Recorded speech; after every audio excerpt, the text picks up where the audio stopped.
अस्सलाम वालेकुम नाज़रीन, सोहराब बरकत आपसे मुखातिब है। अगवाकारों के हवाले से बातचीत करेंगे, साथ साथ मेहदी काज़मी की बेटी और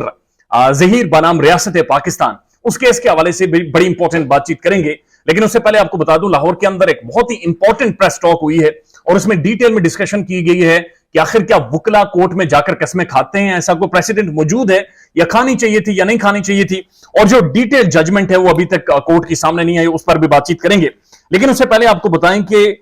पाकिस्तान में या कम से कम मेरे दोस्तों में या मेरे अहबाब में अक्सर ये सवाल लोग पूछते हैं, या आप भी जानना चाह रहे होंगे कि 6 माह हो गए हैं सारे केस को, 6 माह से ये चल रहा है, बहुत लोग थक गए हैं, बहुत लोग एग्जॉस्ट हो चुके हैं, तो अभी तक क्यों इसके ऊपर धड़ाधड़ रिपोर्टिंग जारी है, अभी तक क्यों ऐसा? जब भी यूट्यूब पर आप जाते हैं तो मुख्तलिफ ओपिनियन सामने आ रहे होते हैं। एक बात आपने बगौर समझनी है और इसके ऊपर सोचना भी है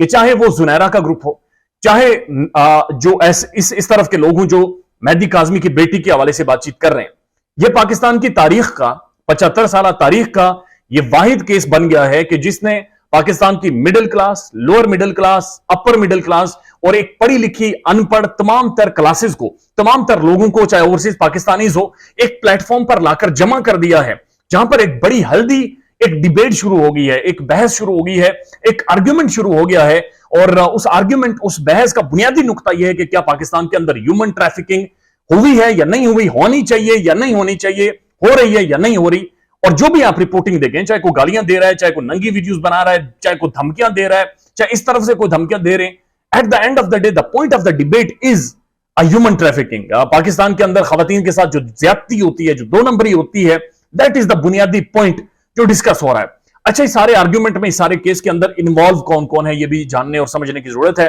पाकिस्तान के प्रोमिनेंट साफी इसके अंदर इन्वॉल्व है, पाकिस्तान के जो रिपोर्टर्स हैं वो इसके अंदर शामिल है, पाकिस्तान के यूट्यूबर कम्युनिटी पूरी इस केस के अंदर शामिल है, पाकिस्तान की टॉप ब्यूरोक्रेसी, पुलिस इस केस के अंदर शामिल है, कुछ पाकिस्तान की प्रीमियर इंटेलिजेंस एजेंसीज इसके अंदर शामिल हैं। उसके साथ साथ आप देखें तो प्राइम टेलीविजन इसके अंदर शामिल है, जजेस इसके अंदर शामिल है, वुकला बाकायदा एक सेशन में बैठते हैं और घंटा घंटा, डेढ़ घंटा इसके ऊपर बातचीत करते हैं, दोनों तरफ से, यानी इस तरफ से भी और उस तरफ से भी वुकला बरादरी बैठती है और इसके ऊपर बातचीत करती है। जब भी किसी मुआशरे में और थर्ड वर्ल्ड कंट्रीज में किसी भी इशू को लेकर या किसी भी नुक्ते को लेकर एक डिबेट या फिर आर्ग्यूमेंट या बहस शुरू होती है, तो उसके कुछ गलत कॉन्सिक्वेंसेस भी होते हैं, और शायद गलत कॉन्सिक्वेंसेस या जो गलत रिजल्ट या जो गलत इंप्रेशन होता है, एक गालम गलोच शुरू हो जाती है, दूसरों की तज़हीक शुरू हो जाती है, दूसरों की कैरेक्टर असैसिनेशन शुरू हो जाती है। लेकिन ये कोई बड़ी बात नहीं है, बहरहाल डिबेट होनी चाहिए, डिस्कशन होनी चाहिए, और इसी से जाकर मसले सॉर्ट आउट होते हैं, इसी से जाकर असल लोग जड़ तक पहुंचते हैं, और इसी से जाकर समझ आती है कि मुआशरा आगे कैसे बढ़ेगा। इख्तलाफ से मुआशरे बेहतर होते हैं, तरक्की करते हैं, इख्तलाफ से मुआशरे टूटते नहीं हैं, ये बात आप समझ लीजिए। और अब इस नजर से आप इस केस को देखें कि पाकिस्तान के अंदर बहरहाल इस केस ने एक ऐसी डिबेट शुरू कर दी है जिसके अंदर सिस्टम नंगा हुआ जा रहा है। पुलिस आपके सामने है, जुडिशरी आपके सामने है, वुकला किस तरह से केस लड़ते हैं आपको सामने। आज से पहले शायद 368 क्या होती है, 362 क्या होती है, 361 क्या होती है, आपको नहीं पता था, लेकिन आज ये सारी चीजें पता चलना शुरू हो गई हैं। इंपॉर्टेंट चीज ये है कि लाहौर के अंदर एक प्रेस टॉक हुई है, बुशरा शकील उसमें मौजूद है, फयाज रामे साहब मौजूद हैं, और उसके बाद पाकिस्तान के प्रोमिनेंट लॉयर्स उसके अंदर मौजूद हैं, पाकिस्तान के प्रोमिनेंट जर्नलिस्ट मौजूद हैं, और उन्होंने डिटेल में इस चीज पर डिस्कस किया है कि आखिर ज़हीर और शब्बीरी के वुकला को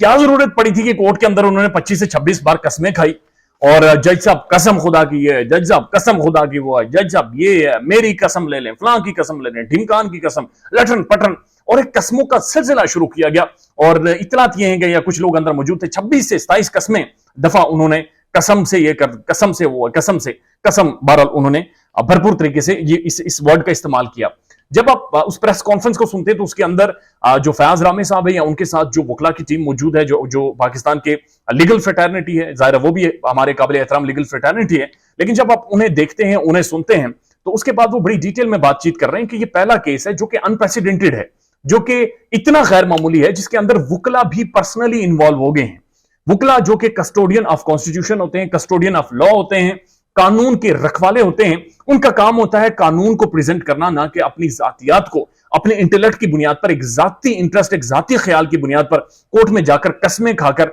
उसमें कोई जाती इंटरेस्ट शो करें, जिसे ऐसा तासुर मिले कि ये वुकला कानून की बात नहीं कर रहे, बल्कि एक आर्ग्यूमेंट को लेकर, एक ईगो को सामने रखते हुए اس کیس کو جیتنا چاہ رہے ہیں, اس میں اپنا پوائنٹ اسٹیبلش کرنا چاہ رہے ہیں, جو کہ بہت زیادہ انپریسیڈنٹڈ ہے. اس پریس کانفرنس کو آپ دیکھتے ہیں تو اس کے اندر وکلا واقعتاً یہ بحث کر رہے ہیں کہ یہ پہلی دفعہ, یا پھر جی این قریشی صاحب کو آپ سنتے ہیں تو وہ کہتے ہیں کہ میں بھی بڑا حیران تھا, یہ سرپرائز تھا کہ وہاں پر وکلا برادری جب قسمیں ججز کے سامنے کھا رہی ہے تو آخر کیا اس برادری کا انٹرسٹ ہے, آخر کیا وجہ ہے کہ یہ لوگ وہاں پر جا کر قسمیں کھا رہے ہیں. اس سے ریلیٹڈ نہیں ہے لیکن اس سے ڈیفرنٹ ہے. جب میں نے اقرار الحسن صاحب کا انٹرویو کیا تھا جو پاکستان کے پرومیننٹ انویسٹیگیٹو صحافی ہیں, تو انہوں نے ایک بار مجھے انٹرویو کے دوران لائیو براہ راست کہا تھا کہ جو گینگز ہوتے ہیں بعض اوقات,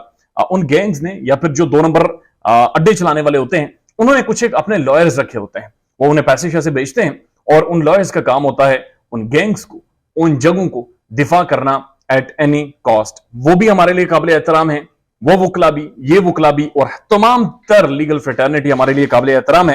مقصد کہنے کا یہ ہے rule of law should prevail, قانون کو اپنا راستہ اس کیس میں بنانا چاہیے انسٹیڈ کے لوگ گالیاں دے کر اس کیس میں کچھ ثابت کرنے کی کوشش کریں. خیال رکھیے گا اپنا, اللہ حافظ.